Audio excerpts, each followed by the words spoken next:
Now, you surely didn't see this in the mainstream media. I don't think they want to talk about it very much. But nonetheless, at a Georgia State Election Board hearing this month, it was admitted that Fulton County had engaged in some major shenanigans during the 2020 election.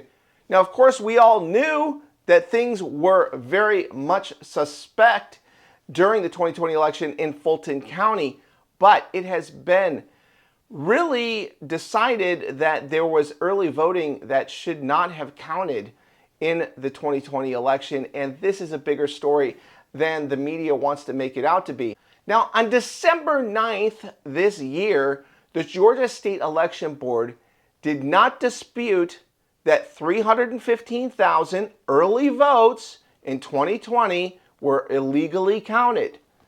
And earlier this month, Fulton County admitted that these 315,000 early votes were illegally certified, but were nonetheless still included in the final results of that election.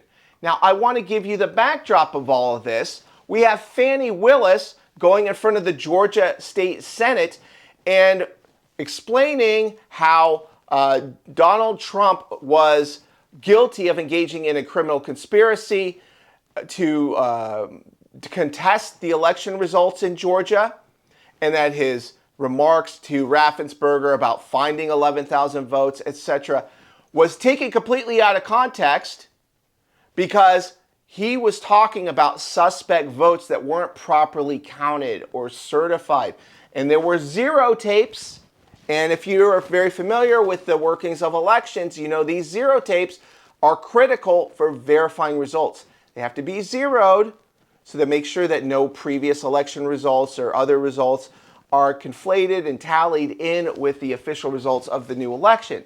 So, the admission, again, came during a December 9th hearing before the Georgia State Election Board, and it stemmed from a challenge filed by David Cross, who is an election integrity activist.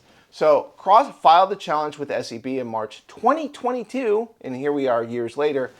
And of course, Fulton County, they're accused of violating the Georgia statute that says that you have to sign these zero tapes or tabulation tapes, which are critical to this certification process. And Fulton County admitted it. Specifically, Ann Brumbaugh, attorney for the Fulton County Board of Registrations and Elections, told the state election board in the hearing that while she has not seen the tapes herself, the county does not dispute that the tapes were not signed. That's a direct quote. Brumbaugh continued, quote, "It was a violation of the rule. We, since 2020, again, we have new leadership and a new building and a new board and new standard operating procedures. And since then, the training has been enhanced, but we don't dispute the allegation from the 2020 election," unquote. There you have it. And she was representing Fulton County specifically. So the Georgia Secretary of State office investigated the alleged failure to sign the tabulation tapes and substantiated, that's a quote, the findings that Fulton County, quote, violated official election record document processes when it was discovered that 36 out of 37 advanced voting precincts in Fulton County, Georgia, failed to sign the tabulation tapes as required by statute, according to a 2024 investigation summary. So in addition to probing the unsigned tabulation tapes, the investigation also found that officials at 32 polling sites failed to verify their zero tapes. Georgia law requires that election officials have each ballot scanner print 3 closing tapes at the end of each voting day. Poll workers must sign these tapes or include a documented reason for refusal. Voting laws also require poll workers to begin each day of voting by printing and signing the zero tape, showing that the voting machines were starting at 0 votes. So there you have it, substantiation that there were a lot of concerns about hundreds of thousands of votes in Fulton County.